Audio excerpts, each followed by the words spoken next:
the baby Saurians? And I'm Toba. You must be the helpers that we've been waiting for. It's nice to meet you too, but we're just passing through.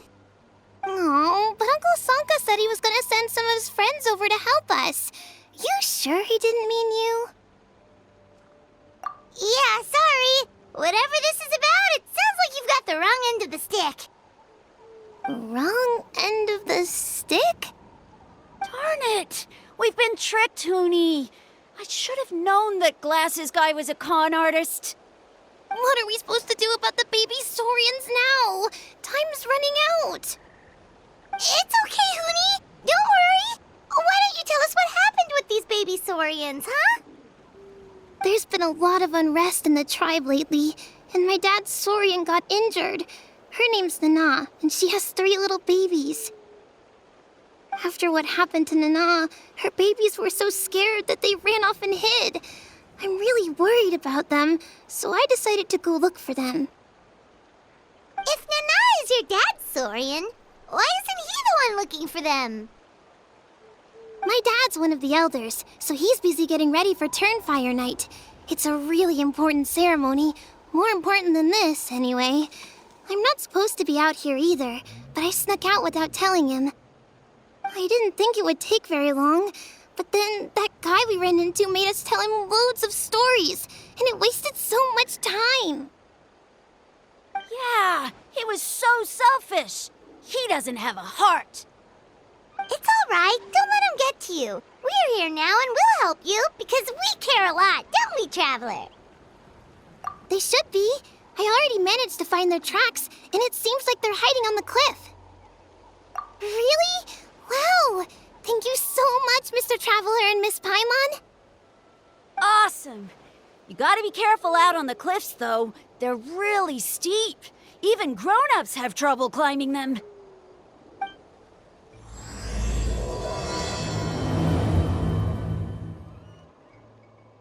Hoonie said the baby Saurians are on the cliff, so let's find a way up.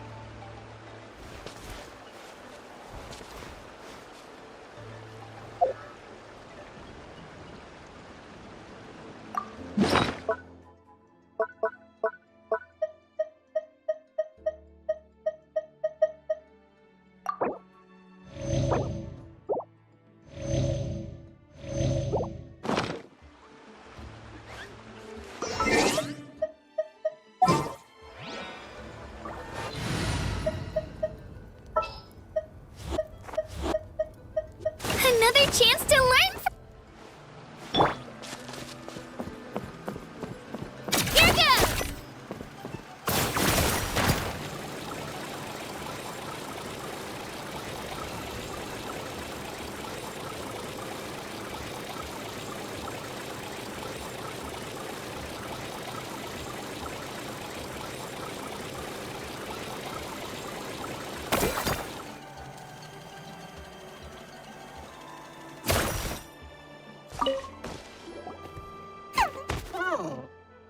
We found them! Wait, but what's that other... A how?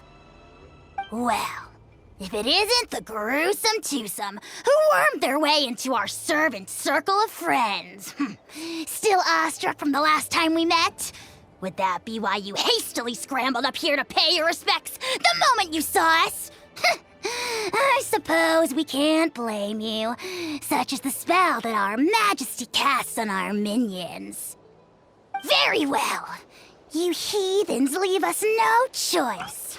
The almighty Dragon Lord, Kahula shall grant you the audience that you seek. Come, pucker up. You may now kiss our feet. Wait, aren't you like Kenichi's sidekick? What the heck are you going on about? You're somehow managing to be even more annoying than the last time we met. Silence! Who are you calling sidekick? We are the Dragon Supreme, sovereign ruler of the Nation of Flame.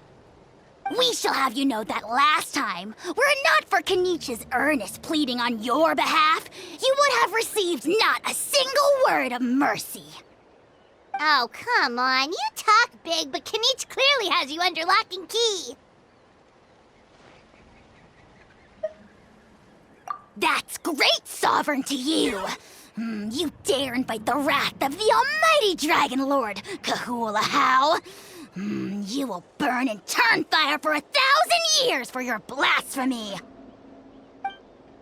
If you must know, our humble servant begged us to investigate an abyss incident near Hoytsidlan, and we chose to grant his request. Abyss incident? See this little lizard? Its mother, a medium-sized lizard, came under the influence of abyssal power. In her confusion, she attacked my servant's tribe, then assailed her own offspring. Yikes. So how is she doing now? She was but a lowly bug fighting against the power of the abyss. Naturally, she has departed for the Night Kingdom. Such a fragile creature.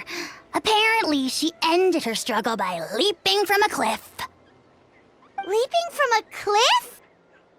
My dear anemic flying ant, as addled with questions as your head may be, please keep them to yourself and wipe that absurd expression off your face. We are the almighty Dragon Lord Kahula, not a wish-granting fountain. Anemic flying ant? You! Just you wait. Two can play at the ugly nickname game. We sense a faint abyssal energy. An evil sorcerer must be lurking nearby, but they are well hidden.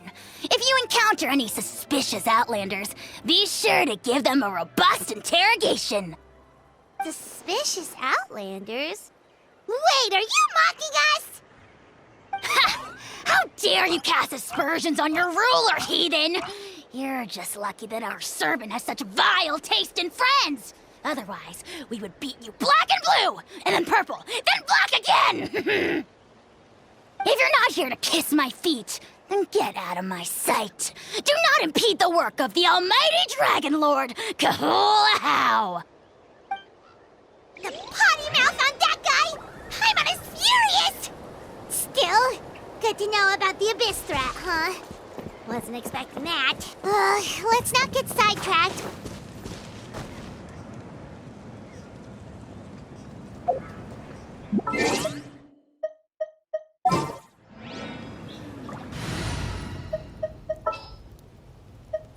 We can do this!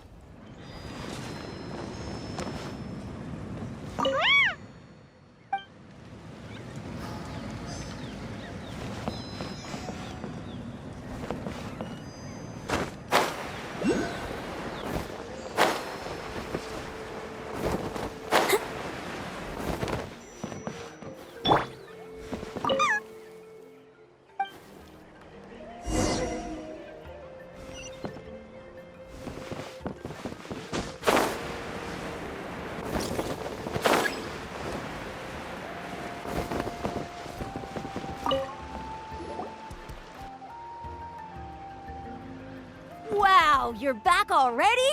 That was so fast. I'm so glad that the babies are all right. Thank you both so much. Now we can finally go home and stop worrying about them. You're welcome. Piece of cake. You're not from Natlan, right? Because your clothes look different than ours. Hey, you must be tired after all that climbing. You should come take a rest at my house. Yeah, please come. I promise you'll get a big Scions of the Canopy welcome. We love having guests, and you're really nice people. Not like Glasses Guy. By the sound of it, Glasses Guy wasn't from Natlan either, right? Uh-huh. Well, his clothes sure weren't. You know what? Now that I think about it, there was something really fishy about him. Really? Maybe he was the suspicious outlander that Ahau mentioned. Sure, if you're interested. Oh, let me think. How did the conversation go again? Oh, please, mister. I've told you so many stories already. When are you gonna help me find the baby Saurians? Just one more story. One more, I swear. Why don't you tell me more about that ball of fire?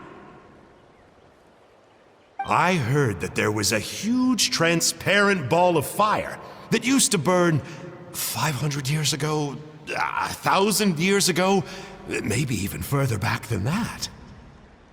Oh, you mean Turnfire. That's where the ancient name Mollypo comes from.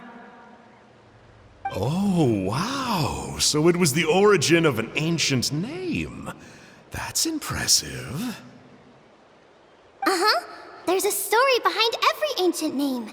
The legend goes that the Turnfire first appeared in the era of the Grand Alliance. It was used by the tyrant Och Khan to rule over Natlan and oppress anyone who opposed him. Turnfire is different from normal fire.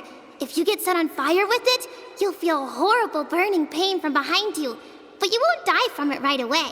And whatever you do, you mustn't turn back to look at it. Why? What happens if you turn back? As soon as you turn around, poof! You get burned to a crisp. Well, good golly gee. I mean, it's one thing to singe someone's clothes, but burning people alive? That is a big no-no in my book. Right? How nasty is it to burn someone from behind and not even let them turn around to look? Och Khan really was an evil tyrant. Yes, shocking behavior. Now, let me guess. Eventually, a valiant hero came to save the day? That's usually how these stories go. Good guess, Uncle Glasses. Seems like you really know your stuff. The hero was called Yupanqui. He's the ancestor of our tribe. Mm-hmm. Yupanqui was friends with Och Khan the Tyrant, and also Shibalanke, the first Pyro Archon. He was working as an ordnance officer for the Grand Alliance at the time. He didn't like how Och Khan was such a cruel tyrant, so he stole the Turnfire and threw it at the Och Khan's army. The soldiers couldn't defend against it, and they all got turned to ash. And that's how our ancestors set our people free. But just as he was about to leave the city, he thought he heard Och Khan calling out to him from behind. It caught him off guard, and he turned around to look. But Och Khan wasn't there. All he saw was a city burned black, an army in ruins, and giant flames reaching up into the sky. A split second later, the flames he saw burst out from inside his eyes and swallowed him up. All it took was a single glance. As soon as he looked back, he was burned to a crisp. The question is, was this the price he paid for stealing the Turnfire, or the price of turning back? Nobody knows the answer. But the fire that consumed Yupanqui burned more fiercely than any other. It burned for 100 days until it burned a hole right through the ley lines. And then, the flame dropped into the deathly dark Night Kingdom, where it still burns to this day. The grown-ups say that it lights up the path that leads to the next life. But for the dead to be reborn, they have to accept the flames and be purified by the fire first. It's like a final look back at your life, where you have to answer for everything you did. Anyway, that's the story of Yupanqui's Turnfire. Ah, a fine parable indeed. So, is it true? Is it really possible to find this fire in the Night Kingdom? I don't know. I think it's just a story. Either way, I assume this name has been passed down in your tribe ever since? Sure has. It went to Burkina, the hero that we celebrate on Turnfire Night. But that was 500 years ago. Yeah, and now it belongs to Kinich. So we often call him Malipo Kinich. Kinich, huh? All right, Uncle Glasses, that's enough stories. Now, can you please go find the baby saurians for us like you promised? I would, but doesn't the legend of the Turnfire teach us not to look back? Let's not go dredging up the past. Tell me more about this Kinich guy. One more story, I swear. Starting now. No? Careful, Toba. You look dangerously close to cursing me out right now. Tut tut, we can't have that. Cursing is for grown-ups only. Uncle, you'd better not be trying to trick us, or the Turnfire will get you when you die. How would it get me if I'm outside of Natlan? Uncle Glasses isn't from here, you know. Unlike you. Huh? Wait, is that?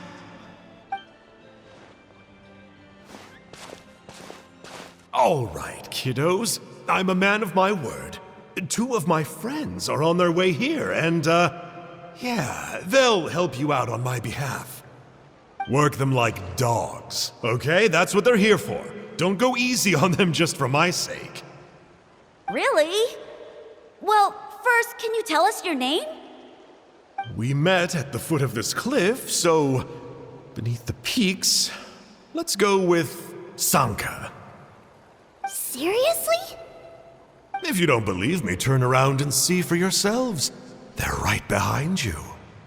Huh? Where? Oh, wait! Uncle Sanka, where did you go? Yeah, definitely a fishy character. It sounds like he was digging for info about the ancient names. Yeah, and not only that, but he betrayed us too. He'll pay for this. All he got out of us was some stories, though. What's the worst that could happen? Traveler, maybe we should go tell Kinich about this. Ahau says he's investigating it, but he's a bit of a loose cannon. We probably shouldn't take him at his word. Huh? You know Kinich? Not very well, but we have met him before, and one time we had a meal together. Aw, man, I'm so jealous. I never even spoken to him. He's so cool.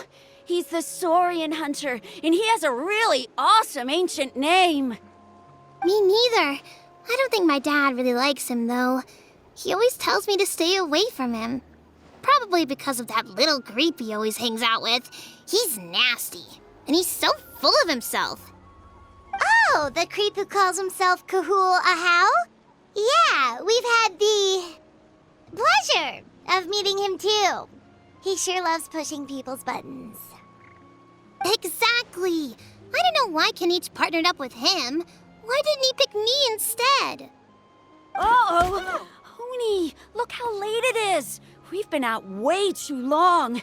We better get home now or we'll get yelled at. Oh, yikes. You're right. Okay, well, this path here leads to our settlement. If you decide to visit, remember to come to my house. If there's anything you need, my dad can help get it for you. Hope to see you soon. We gotta run. Bye for now.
Huni, what were you thinking, going out by yourself?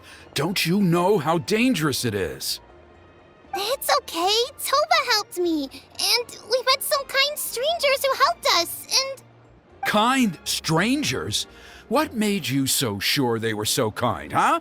Oh, I suppose they had kind stranger written on their foreheads? yeah, actually, they did. In big, bold letters. Don't talk back to me. The Mountain King problem still hasn't been solved. What would I do if I lost you too? No dinner for you tonight. They were good people, Dad. Dinner or no dinner. Hello again, Huni. It's Miss Paimon and Mr. Traveler! Dad, it's them! They're the ones who helped me! And I promised we'd take care of them if they came to visit. Oh, so you're the kind strangers. Well, I'm Trinidad. Apparently, you helped my daughter today, so if there's anything you need, just ask. As an elder of the Scions of the Canopy, I've got some influence around here. Now, I trust that you're sensible people who know better than to take advantage of their host's generosity. Yep, just helping a neighbor. We're not looking for anything in return. Oh? Well, let's hope so. Dad, please! They're not bad people! They've eaten at the same table with Kanich before! Be nice to them! Kanich! Wait! I heard that two mysterious travelers from afar showed up at the Stadium of the Sacred Flame. Are they you? And Paimon's the other. I do apologize. A lot's been going on in our tribe lately, and I suppose the pressure must be getting to me. I can't believe I was so rude to you. I feel ashamed. We got off on the wrong foot. Can we, start over?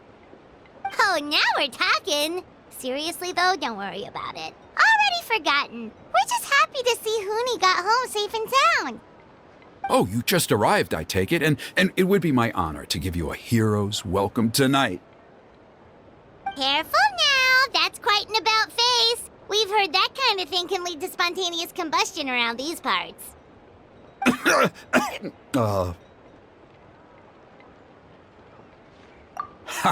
My dear traveler, you are very perceptive indeed. Go inside now, Huni. Dad's got some important business to discuss. Okay, look after Mr. Traveler and Miss Paimon. They're very special guests. Well, we'll hear you out, but we can't make any promises that we'll be able to help. Well, this is a matter of utmost importance. Please, allow me to explain. For many years, our tribe has celebrated the Turnfire Night. It is a traditional ceremony among the Scions of the Canopy in which we remember our ancestor, Burkina, and his companion, Kangamato, the Mountain King. Burkina was a hero who bore the ancient name Malipo, and Kangamato was a powerful Yumkasor warrior. Together, they fought against the Abyss. They were victorious, but it came at a great cost.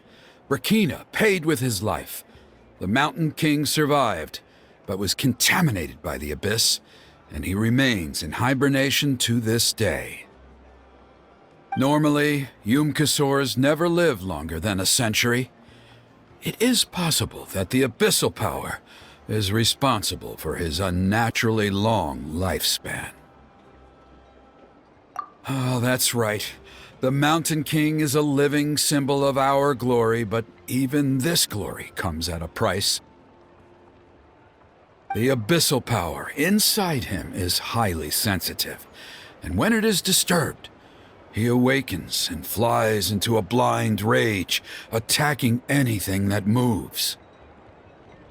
So, besides the ceremony, another important part of Turnfire Night each year is cleansing the abyssal power inside the Mountain King so that he will remain sound asleep. However, Abyss-related incidents have been on the rise in that land lately, as I'm sure you're both aware. As a result, it has become increasingly difficult to keep the Mountain King in hibernation.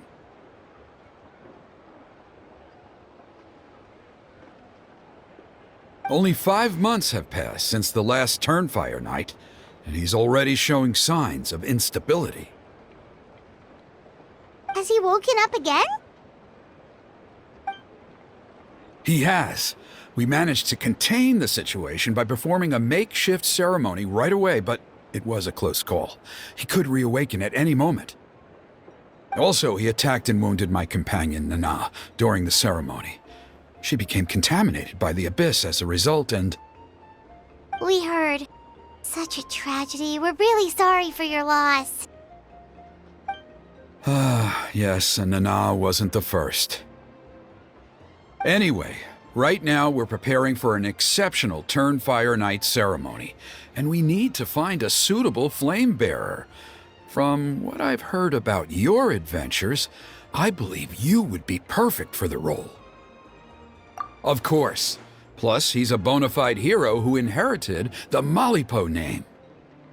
Oh, you mean Kanich? Yes, he's the one. A hero, worth his weight in gold. And unfortunately for us, he's all too aware of that. No prizes for guessing what he said when I asked him to host a Turnfire night outside of the annual schedule. An exceptional ceremony? Oh, I'll have to charge an exceptional price. I swear, no other concept exists in that boy's brain.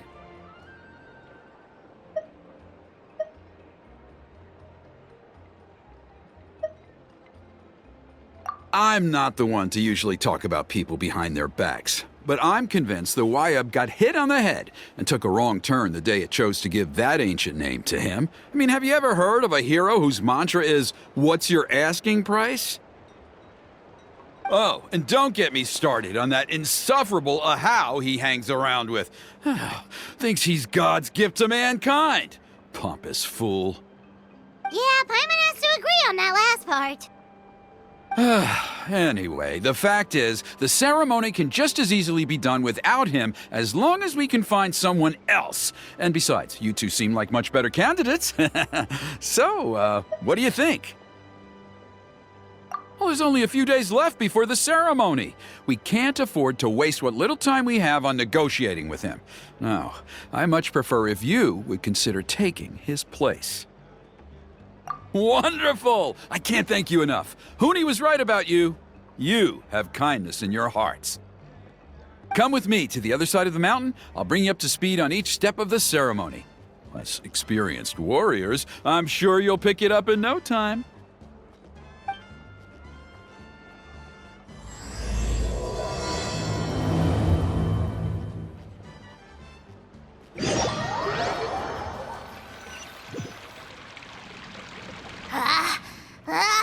Achoo!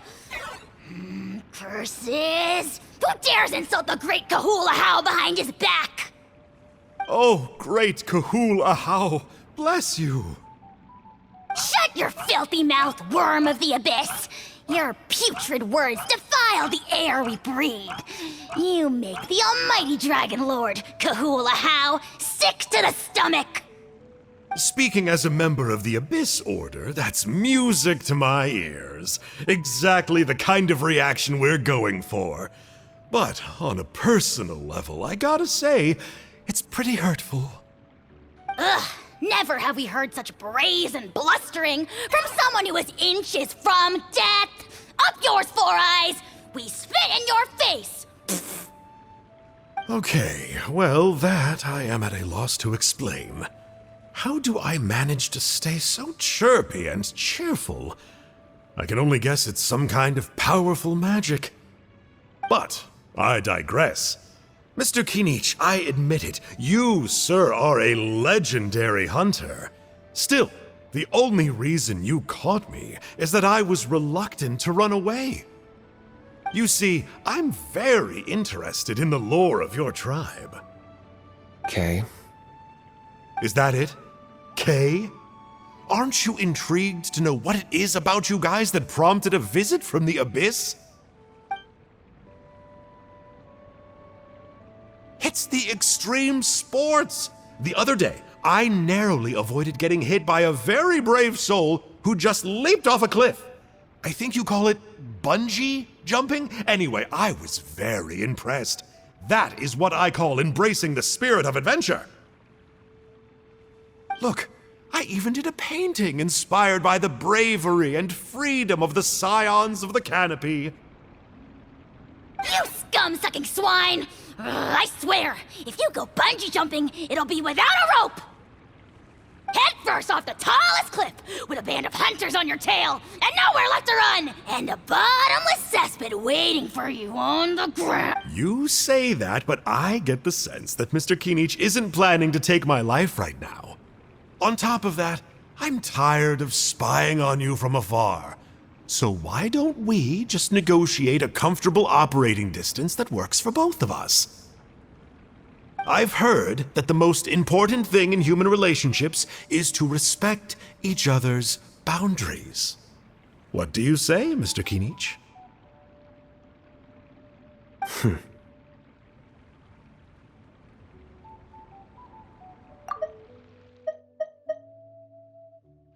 Or you could tell me what it is you're really after.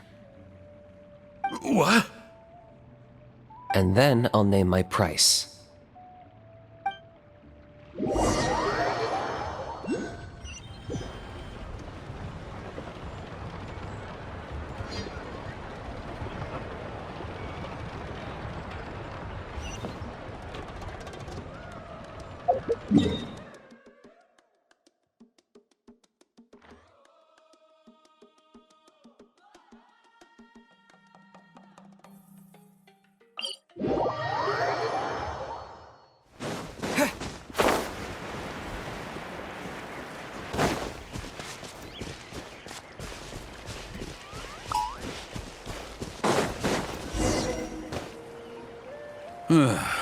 The Abyss contamination is back.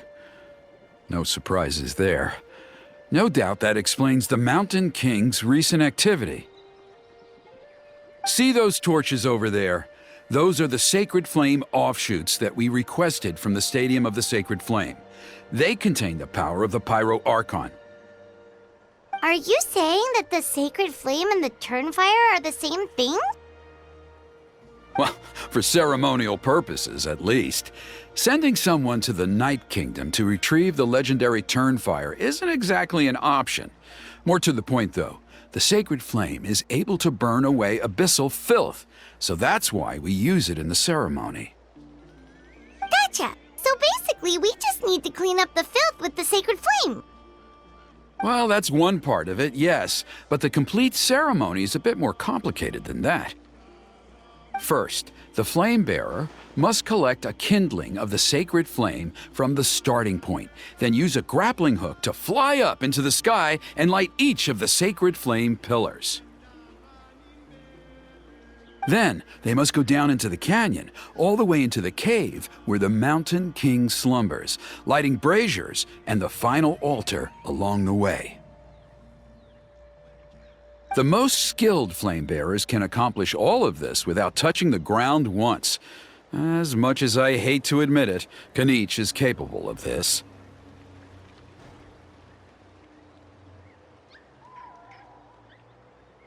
Wow! He can do all that flying without ever falling to the ground? Well, of course Paimon can. It'd be much harder for you guys. Well, don't worry. It's not a requirement of the ceremony. You're allowed to touch the ground. The only thing you're not allowed to do is turn back. The flame bearer must always keep moving forward. You can't skip a pillar, then come back to it after lighting the next one. To do so would be to disrespect our ancestors. So, what actually happens if you do turn back? Surely the fires don't just go out.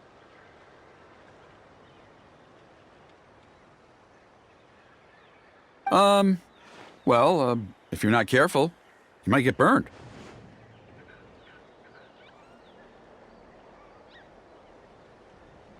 What about today then? Does the same rule apply? Oh no, Don't worry. Today is just a practice. The order doesn't matter. You just need to take the sacred flame, cleanse the filth, then go light all the braziers. Are you ready?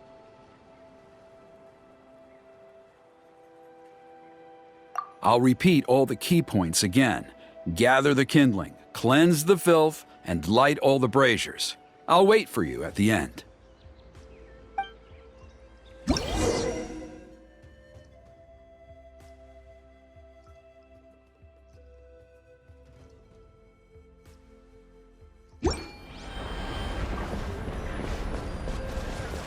Alright, let's use this kindling to complete our mission.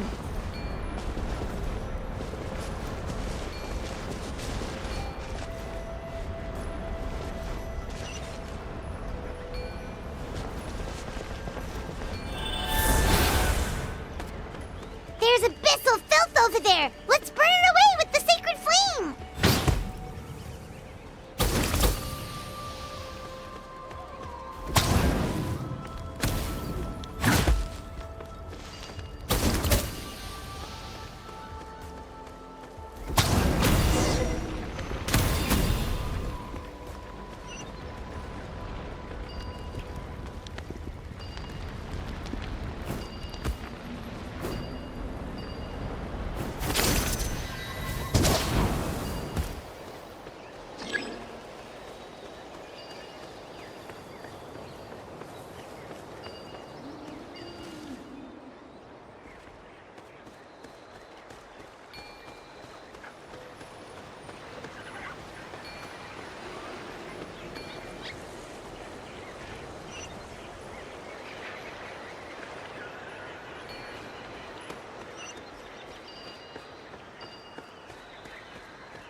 with Trinidad.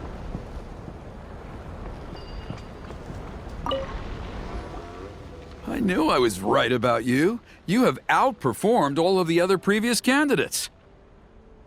If there was an ancient name for outstanding flame bearers, I'm sure the Wyab would consider you for the honor.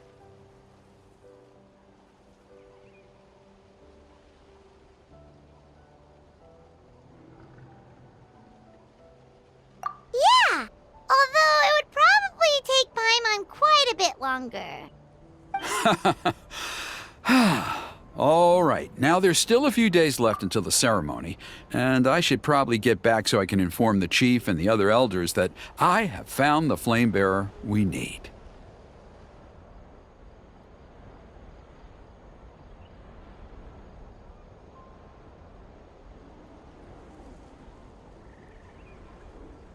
Oh, you mean they've still got to sign off on it?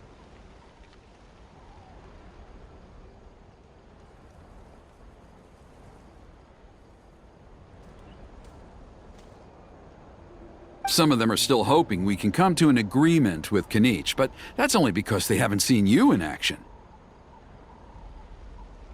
Still, I'm the one responsible for securing a flame bearer, and my recommendation is you.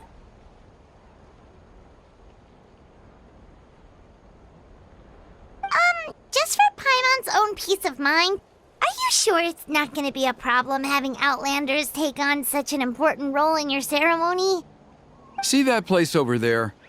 There was a time, long before the age of Burkina and the Mountain King, when we, Scions of the Canopy, called that our home. After a period of upheaval, our ancestors were forced to move away. Now, it has become a place where our youths go to develop courage and kindle a spirit of adventure. If we fail to keep the threat posed by the Mountain King at bay, it might not be long before we have to move again and find a new home. So, to answer your question, I think everyone will agree that you are the right choice. Fair enough. Desperate times call for desperate measures. I'll need you to drop by my place at some point before the ceremony, if that's all right. There are still a few final details that we need to discuss. Okay, see you later then. You have my gratitude. We've helped out with a lot of other local festivals before, but this one feels a little different. Anyway, let's take a break before heading back to Trinidad's place.